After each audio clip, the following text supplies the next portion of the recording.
அவ்வளோதாங்க. சூப்பராக மணக்க மணக்க நம்ம டிஃபன் சாம்பார் ரெடி ஆயிடுச்சு. வாங்க இப்போ எப்படி இருக்குன்னு டேஸ்ட் பார்த்தலாம். நிஜமா சொல்றேன், இதுவரையிலும் நீங்க செய்யாத சுவையா இருக்கும். அதுக்கு நான் கேரண்டி.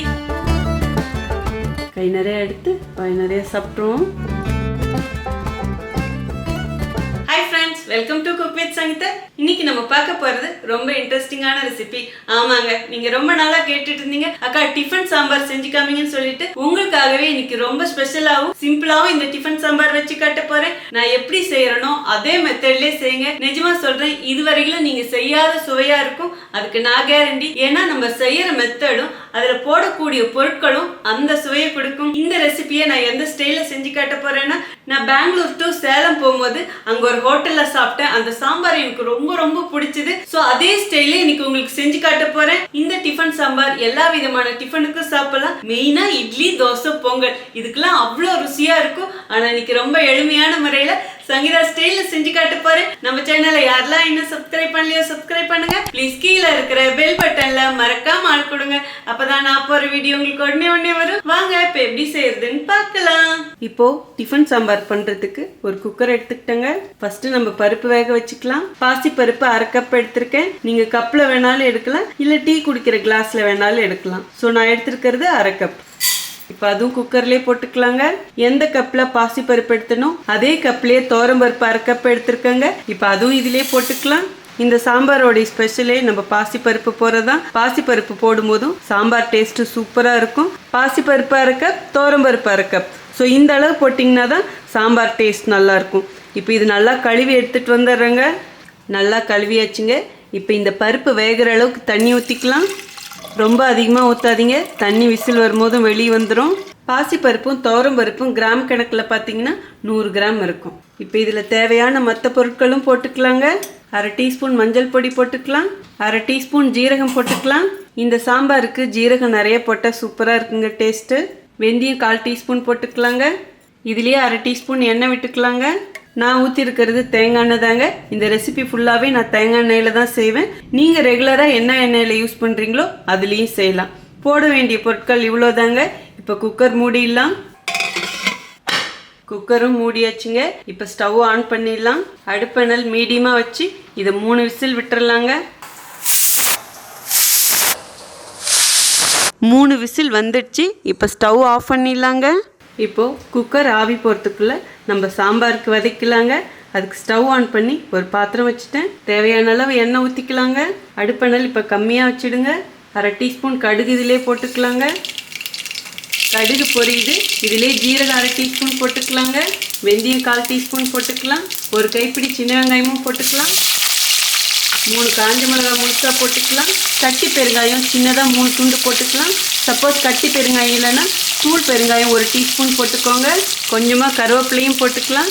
எல்லாத்தையும் ஒன்று சேர்த்து கிளறி கொடுங்க. இந்த வெங்காயம் லேசாக செவக்கிற வரைக்கும் வதக்கலாங்க. அடுப்பணல் கம்மியாகவே இருக்கட்டும். பாருங்கள், வெங்காயம் அப்படியே லேசாக செவக்க ஆரம்பிச்சிருச்சு. இனிமேல் தேவையான காயெல்லாம் போட்டுக்கலாங்க. ஒரே ஒரு கேரட் எடுத்து பொடியாக கட் பண்ணி வச்சுருக்கேன், அதுவும் இதிலே போட்டுக்கலாம். மீடியம் சைஸ் 3 முருங்கைக்காய் எடுத்து சின்னதாக கட் பண்ணி வச்சுருக்கேன், அதுவும் இதிலே போட்டுக்கலாம். இந்த சாம்பாருக்கு பொறுத்த வரைக்கும் முருங்கைக்காயை இப்படி சின்னதாக கட் பண்ணுங்க. ஏன்னா பெருசாக கட் பண்ணும்போதும் அதுக்கு ஒரு டேஸ்ட்டு, சின்னதாக கட் பண்ணும்போதும் இதுக்கு ஒரு டேஸ்ட்டு. இப்போ எல்லாத்தையும் அப்படியே நல்லா கிளறி கொடுங்க. இந்த காயும் பச்சை மணம் போகிற வரைக்கும் 2 நிமிஷம் இதிலே வதக்கலாங்க. மீடியம் சைஸ் 4 தக்காளி கட் பண்ணி வச்சுருக்கேங்க, அதுவும் இப்போ இதிலே போட்டுக்கலாம். என்னடப்பா சாம்பாருக்கு 4 தக்காளியாக நினைக்காதீங்க. இந்த ரெசிபிக்கு நம்ம புளி கம்மியாக ஊற்ற போகிறோம், தக்காளி தான் அதிகமாக போடணும். இப்போ இதையும் சேர்த்து கிளறி கொடுங்க. தக்காளி அதிகமாக போடும்போது இந்த சாம்பார் ரொம்ப சுவையாக இருக்குங்க. அப்படியே எல்லாத்தையும் ஒரு கிளறிட்டு அடுப்பணல் இப்போ மீடியமாக வச்சுடுங்க. இப்போ தேவையான அளவு உப்பு போட்டுக்கலாங்க. உப்பு போட்டோமா இந்த தக்காளி சீக்கிரமாக வதங்கிடும். இப்போ இந்த தக்காளி நல்லா வதங்குற வரைக்கும் அப்படியே வதக்கலாங்க. பாருங்கள், தக்காளி நல்லா வதங்கிடுச்சு. இந்த அளவுக்கு வதக்கினா போதுங்க. இதிலே 3 பச்சை மிளகாய் போட்டுக்கலாங்க. நான் எங்கெல்லாம் காரம் போடணும் அங்கே உங்களுக்கு தகுந்த மாதிரி போட்டுக்கோங்க. இப்போ தேவையான பொடியும் போட்டுக்கலாங்க. 1 டீஸ்பூன் சாம்பார் பொடி போட்டுக்கலாங்க. இது வீட்லேயே அரைச்சது. நம்ம சேனலில் சாம்பார் பொடி எப்படி செய்கிறதுங்கிறது இருக்குது, வேணும்னா செக் பண்ணி பாருங்கள். 1 டீஸ்பூன் வெறும் மிளகாய் பொடியும் போட்டுக்கலாங்க. 2 டீஸ்பூன் மல்லிப்பொடி போட்டுக்கலாங்க. அப்படியே எல்லாத்தையும் சேர்த்து கிளறி கொடுங்க. ஒரே ஒரு நிமிஷம் இதை வதக்கலாம். நம்ம போட்ட பொடியில் இருக்கிற மிளகாய் பொடி, மல்லிப்பொடி, சாம்பார் பொடி இதெல்லாம் பச்சை மணம் போகிற வரைக்கும் வதக்கியாச்சுங்க. இந்த அளவுக்கு வதக்கினா போதும். இப்போது 200 ml தண்ணி விடுங்க. அதாவது டீ குடிக்கிற கிளாஸில் 1 கிளாஸு. இப்போது அடுப்பணல் நல்லா ஃபுல்லாக வச்சுடுங்க. 3 நிமிஷத்துக்கு இது நல்லா கொதித்து வேகட்டுங்க. காய் கால்வாசி தாங்க வெந்திருக்கு. இதே மாதிரி நம்ம கொஞ்சம் நேரம் வேக விடும்போதும் காய் சூப்பராக வெந்துடும். பாருங்கள், தண்ணி ஊற்றினதுக்கப்புறம் நல்லா கொதித்து வெந்துட்டுருக்கு. பாதி அளவுக்கு காய் வெந்துடுச்சுங்க. இந்த அளவுக்கு வெந்தால் போதும். இனிமேல் வேக வச்ச பருப்பும் இதிலே ஊற்றிடலாங்க. பாருங்கள், குக்கரில் பருப்பு வேக வச்சோம் இல்லைங்களா, அதை அப்படியே இப்போ இதில் ஊற்றிடலாம். நான் கடையவே இல்லை, ஏன்னா எல்லாம் கொதித்து வெந்து வரும்போதும் கரெக்டாக இருக்கும். நீங்கள் வேணும்னா அப்படியே லேசாக கூட கடைஞ்சிக்கலாம். இப்போ குக்கரை கழுவி கொஞ்சமாக தண்ணி ஊற்றுறேங்க. உங்களுக்கு எந்த அளவு சாம்பார் திக்னஸ் வேணுமோ அதுக்கு தகுந்த மாதிரி தண்ணி ஊற்றி கூட்டி வச்சுக்கோங்க. பாருங்கள், சின்னதாக ஒரு துண்டு புளி எடுத்திருக்கேன். ரொம்ப ரொம்ப சின்னதாக, உங்களுக்கு பார்த்தாலே தெரியும். இது அரை எலுமிச்சை சைஸுன்னு கூட நான் சொல்ல மாட்டேன், 1/4 எலுமிச்சை சைஸுன்னு வேணால் சொல்லலாம். நான் முன்னாடியே சொல்லியிருக்கேன் தக்காளி அதிகமாக போட்டிருக்கேன்னு. ஸோ தக்காளி அதிகமாகவும் புளி கம்மியாகவும் தான் போடணும். இப்போ இந்த புளியை நல்லா கரைச்சிக்கலாங்க. ஏன்னா நம்ம டிஃபனுக்கு இந்த சாம்பார் வைக்க போகிறோம். ஸோ புளி கம்மியாக ஊற்றினா தான் டேஸ்ட் நல்லாயிருக்கும். ஆக்சுவலாக இந்த சாம்பார் எல்லா விதமான டிஃபனுக்கும் நல்லாயிருக்கும். இப்போ புளி கரைச்சிட்டோமா, இப்போ இந்த புளி தண்ணியை அப்படியே வடிகட்டினாப்பில் ஊற்றுங்க. இப்போ அடுப்பணல் ஃபுல்லாக வச்சுட்டு இது எல்லாத்தையும் ஒன்று சேர்த்து கிளறி கொடுங்க.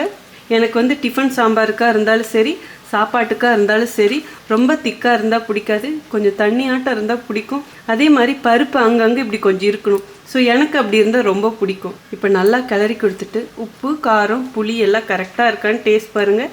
உங்களுக்கு தகுந்த மாதிரி அட்ஜஸ்ட் பண்ணிக்கோங்க. இப்போ இது நல்லா கொதித்து வரட்டுங்க. சாம்பார் நல்லா கொதிக்குதுங்க. இப்போ ஒரு வாட்டி கிளறி கொடுத்துருங்க. காய் பாதி தானே வெந்திருக்கு, இன்னும் பாதி நல்லா வேகணும். ஸோ அடுப்பனால இப்போ கொஞ்சம் குறைச்சி வச்சுடுங்க. கம்மியான தீயில 5 நிமிஷத்துக்கு இது அப்படியே நல்லா கொதித்து வேகட்டுங்க. A few minutes later. குழம்பு நல்லா சுண்டி இருக்குங்க முன்ன இருந்ததை விட. அதே மாதிரி முருங்காயும் வெந்திருக்கு. இந்த ஸ்டேஜில் 3 டீஸ்பூன் தேங்காய் துருவல் எடுத்து வச்சுருக்கேன். அதுவும் இப்போ இதிலே போட்டுக்கலாம். தேங்காய் துருவல் போகிறது ஆப்ஷனல் தாங்க, பட் போட்டிங்கன்னா ரொம்ப சுவையாக இருக்கும். எல்லாம் கிளறி கொடுத்துட்டு 1 நிமிஷம் அப்படியே கொதிக்க விடுங்க. இந்த அளவுக்கு சாம்பார் கொதிச்சா போதுங்க. இப்போ ஸ்டவ் ஆஃப் பண்ணிடலாம். லாஸ்ட்டாக ஒரே 1 டீஸ்பூன் எண்ணெய் விட்டுக்கலாம். நான் தேங்காய் எண்ணெய் தாங்க விடுறேன். ஈவன் நீங்கள் நெய் கூட விட்டுக்கலாம். இப்போது லாஸ்ட்டாக கொஞ்சம் கருவேப்பிலையும் போட்டுக்கலாங்க. அப்படியே கொஞ்சம் கொத்தமல்லி தலையும் தூவிக்கலாம். அவ்வளோதாங்க, சூப்பராக மணக்க மணக்க நம்ம டிஃபன் சாம்பார் ரெடி ஆயிடுச்சு. வாங்க இப்போ எப்படி இருக்குன்னு டேஸ்ட் பார்த்தலாம். சூப்பராக நம்ம டிஃபன் சாம்பார் ரெடி ஆயிடுச்சு. இப்போ எப்படி இருக்குன்னு டேஸ்ட் பார்க்கறதுக்கு முன்னாடி உங்களுக்கு தேவையான டிப்ஸ் கொடுத்துட்றேங்க. இந்த சாம்பாரோடைய ஸ்பெஷலே பார்த்தீங்கன்னா பாசிப்பருப்பும் துவரம்பருப்பும் போட்டு வைக்கிறதான். ஸோ சாம்பார் வைக்கிறது எல்லாருக்குமே தெரியும், ஆனால் அதோடைய அளவுகள் ரொம்ப முக்கியம். ஸோ பாசிப்பருப்பும் துவரம்பருப்பும் நம்ம ஈக்குவலான அளவில் போட்டிருக்கோம். ஸோ நான் என்ன வீடியோவில் அளவு சொன்னனோ ப்ளீஸ் அதை அப்படியே ஃபாலோ பண்ணுங்கள். குழம்பு கூட்டி வைக்கும் போது இங்கே பாருங்கள் நான் எவ்வளோ தண்ணியாட்டம் வச்சேன்னு. இப்போ பாருங்கள் கன்சிஸ்டன்சி கரெக்டாக இருக்குது. இப்போ நல்லா சூடாக இருக்குது.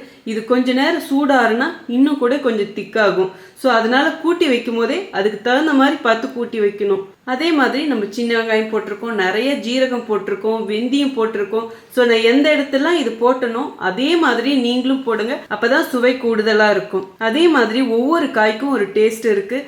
நான் போட்டிருக்கிறது முருங்காய் போட்டு சாம்பார் வச்சா அவ்வளோ வாசனையாக இருக்கும். அது கூட கேரட் சேர்க்கணும். கேரட்டில் லைட்டான ஒரு ஸ்வீட் வரும். அது இந்த டிஃபன் சாம்பாருக்கு பண்ணும் போதும் ரொம்ப சுவையா இருக்கும். ஸோ முருங்கைக்காயும் கேரட்டும் மட்டும் போட்டு வச்சு பாருங்க, இதுக்குரிய சுவை தனி. அதே மாதிரி இந்த சாம்பாரை எதுக்கெல்லாம் சங்கீதா வச்சு சாப்பிடலாம் அப்படின்னு நீங்க கேட்டீங்கன்னா எல்லா விதமான டிஃபனுக்கும் வச்சு சாப்பிடலாம்.